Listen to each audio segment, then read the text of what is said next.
Hello, everybody, and welcome to SBI's Reigniting Small Business podcast. I am Patrick Lee here with Laura Richards, and today we are going to be addressing those nasty little systemic forces that are working against small business. Patrick, you and I have talked at length about the place small business has as the backbone of the American economy.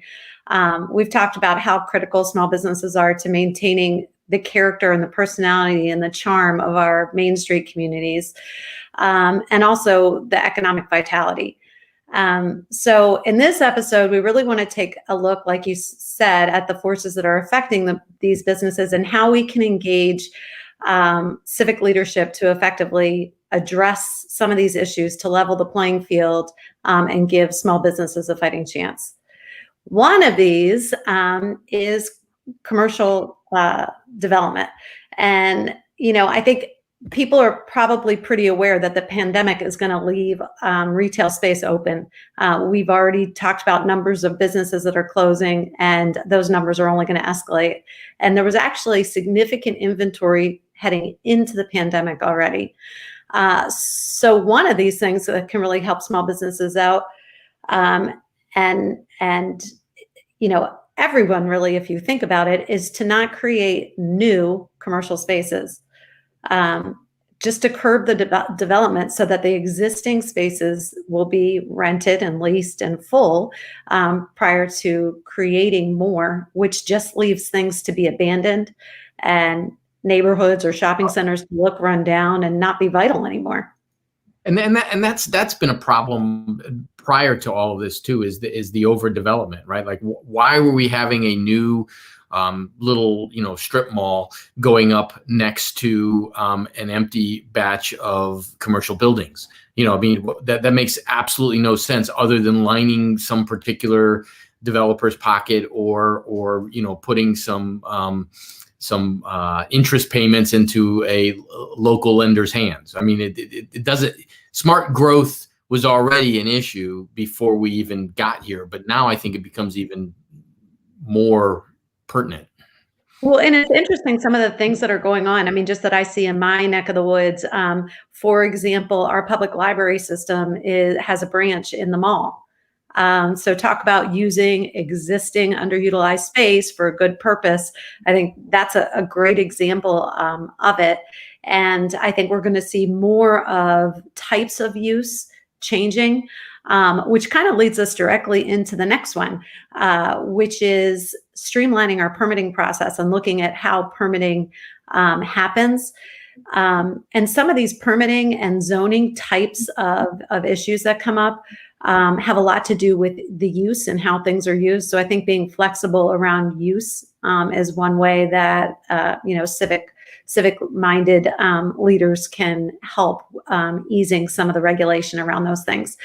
As far as permitting, we have seen across the country, civic leaders really do great things in small towns with allowing outdoor seating, permitting takeaway alcohol sales, allowing exercise places to take their exercise equipment outside and in a different way. And they've done this in a super timely, responsive, awesome manner.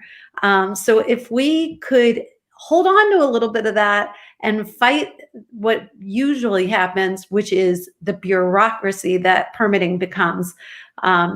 Anybody's listening to us that's tried to open any kind of business, but restaurant business, workout business, so many of the issues and delays that happen when you're trying to get into your business stem from just bureaucratic stuff.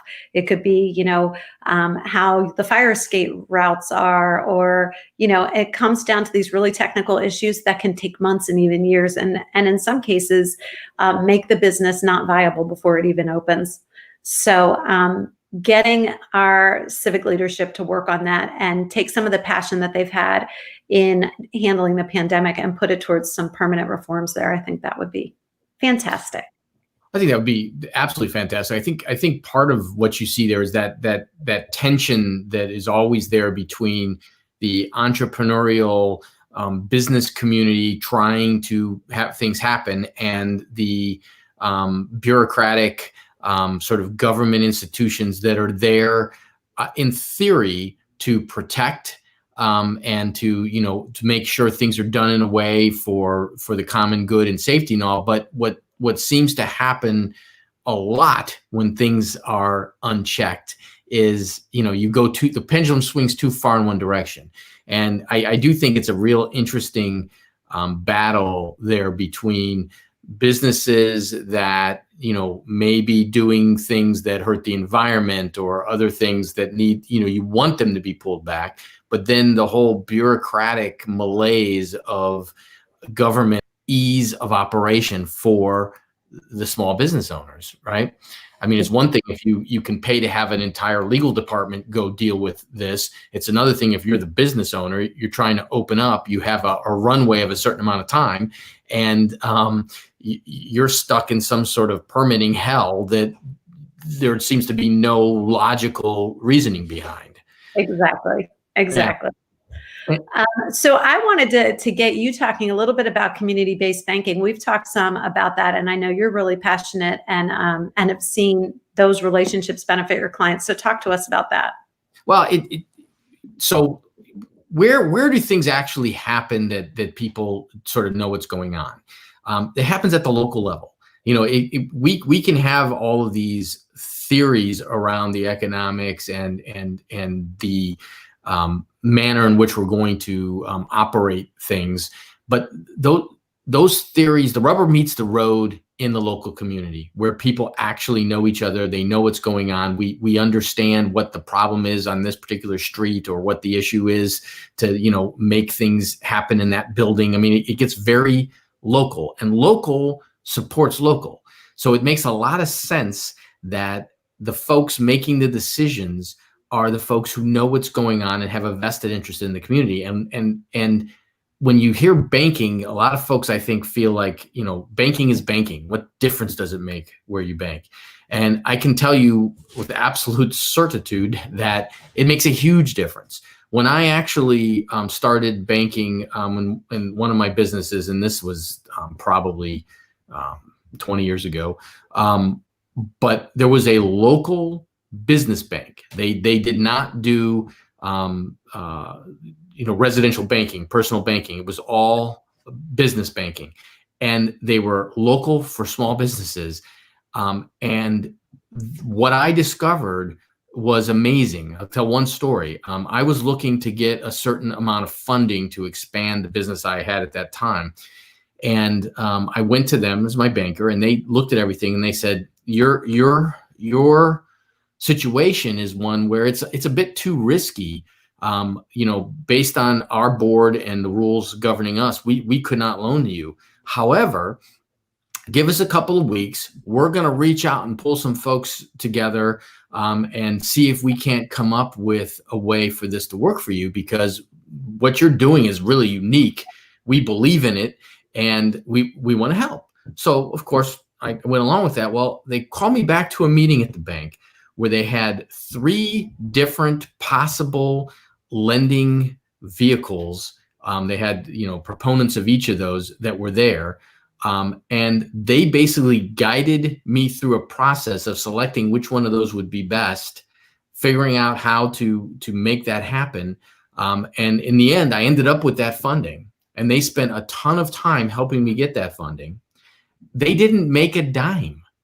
I mean, literally, they make a dime. Now they made a zealot. I mean, I ran around for years saying how, if you're a fool if you do not bank with these people. Like I was their biggest advocate, but they literally did not make a dime, but they did an incredibly good thing for a business in their community.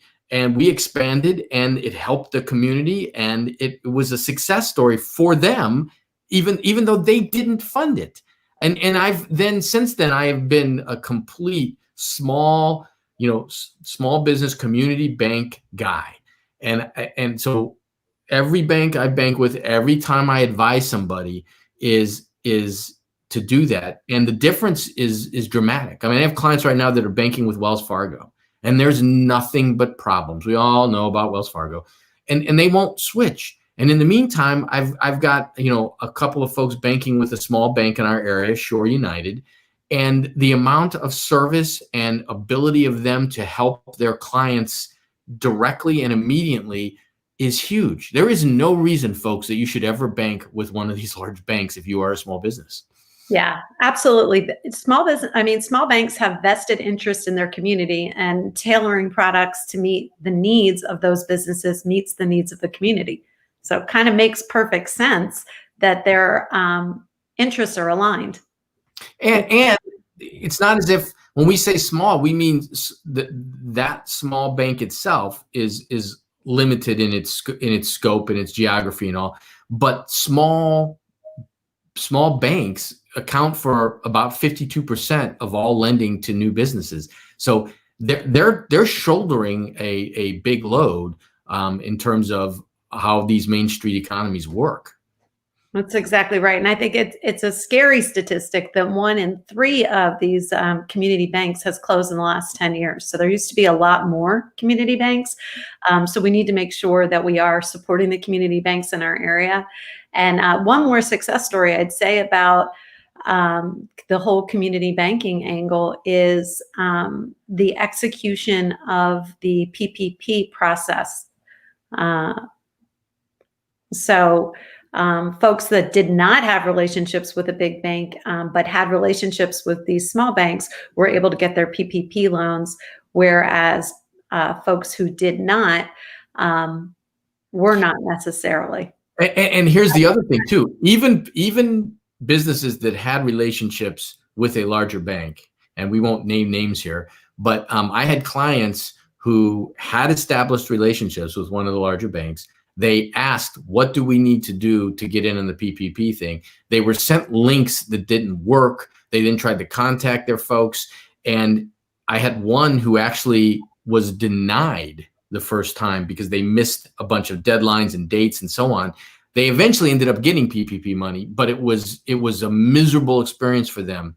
In the meantime, one of the local banks that I deal with had got on the phone as soon as this happened and called all their clients. They didn't even wait for their clients. They called them and said, are you planning on doing the PPP? Here's what you need to do with us. The faster you get this in, the better off you are.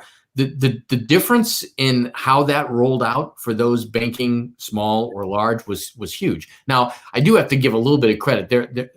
We had one large bank in our area that did phenomenal with this. I mean, I think they made a reputation for themselves because of how well they handled it. And they took it on as almost the small banks were doing. They took it on where each of the branches figured out who their clients were. And I mean, they really did that.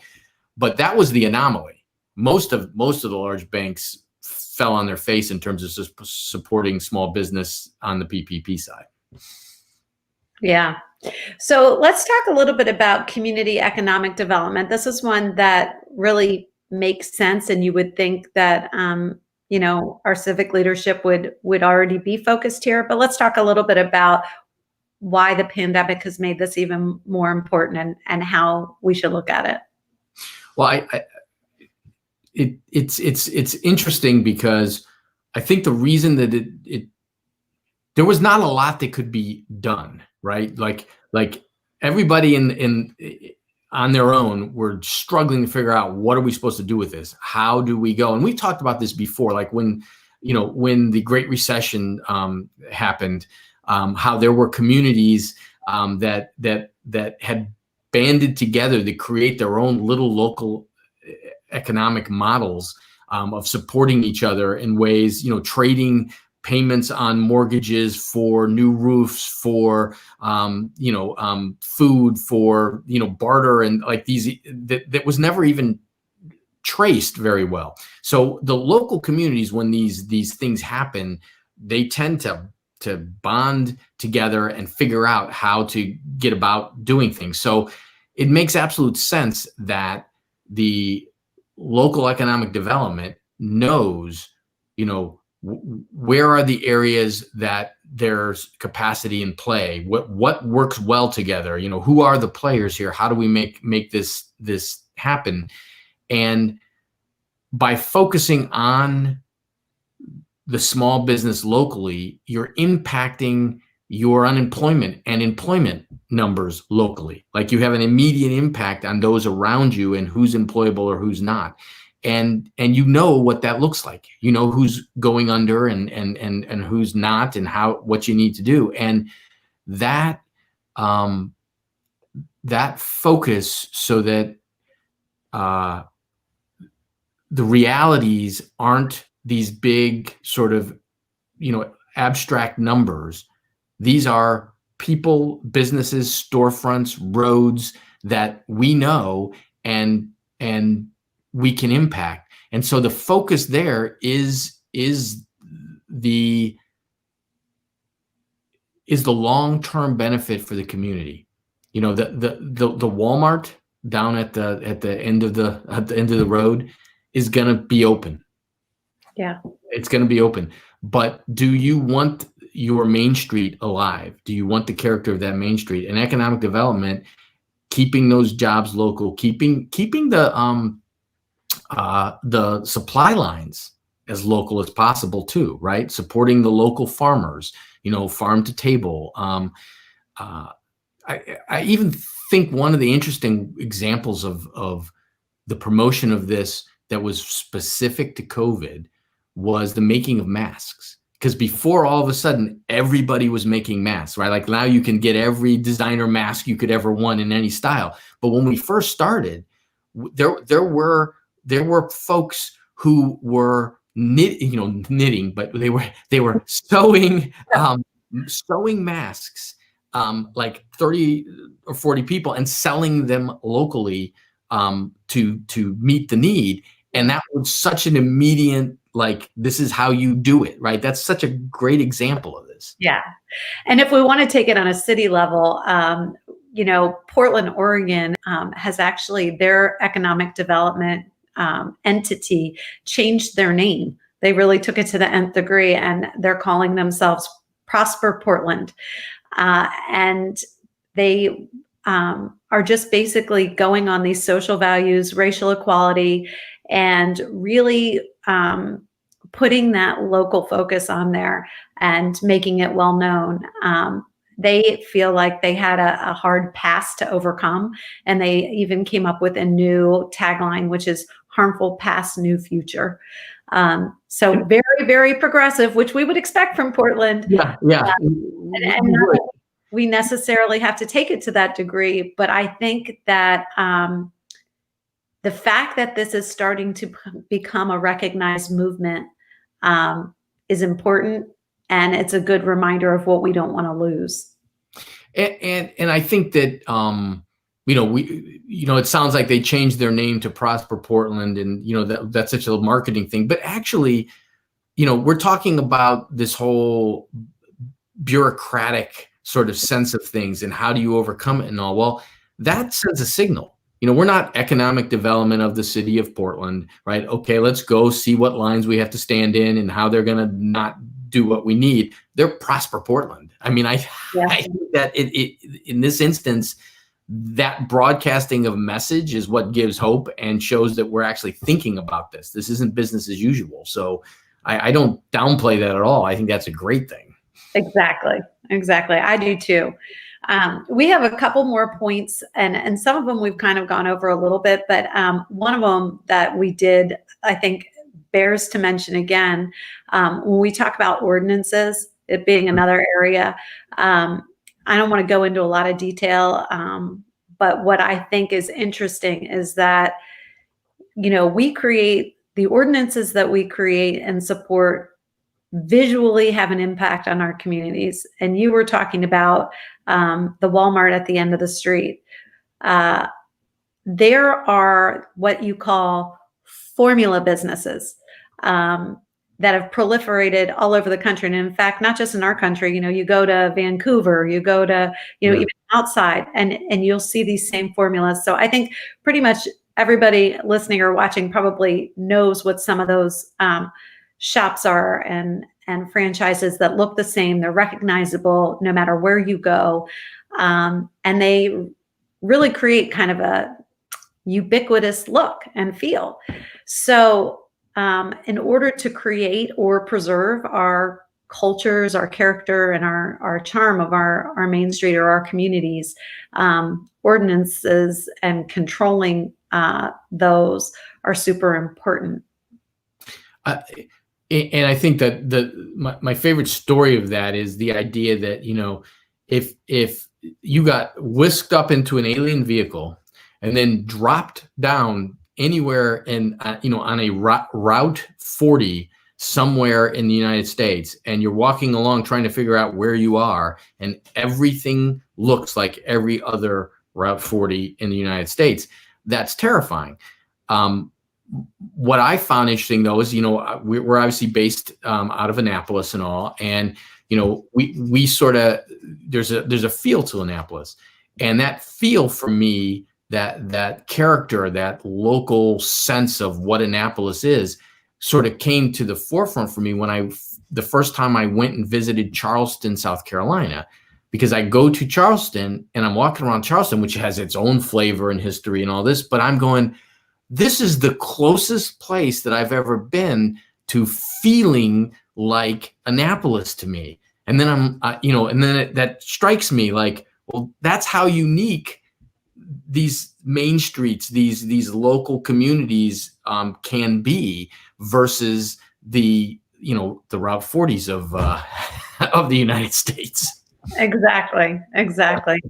Patrick, I think that there's so much more that we could even say and continue this dialogue on. And so maybe we'll have a follow-up to this, a part 2. So if you're listening, watching, have questions, would like to hear more, definitely let us know.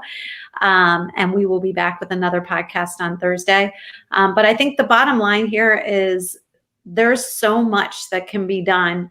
And if we work toward it and let our government officials, state and local, know where our priorities are and where we'd like their focuses to be, there's a lot of opportunity for more. So please get involved, write your local representatives, participate, and vote. Absolutely. Thank you all. See you next time.